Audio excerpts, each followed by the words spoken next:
اور اللہ ان کو خوب جانتا ہے۔ اللہ کسی کی ذرہ بھر بھی حق تلفی نہیں کرتا،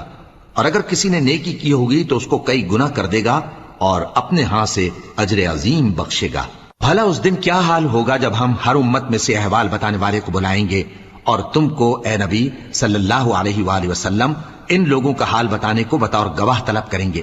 اس روز کافر اور پیغمبر کے نافرمان آرزو کریں گے کہ کاش ان کو دھسا کر زمین برابر کر دی جاتی، اور وہ اللہ سے کوئی بات چھپا نہیں سکیں گے۔ مومنو، جب تم نشے کی حالت میں ہو تو جب تک ان الفاظ کو جو منہ سے کہو سمجھنے نہ لگو، نماز کے پاس نہ جاؤ، اور جنابت کی حالت میں بھی نماز کے پاس نہ جاؤ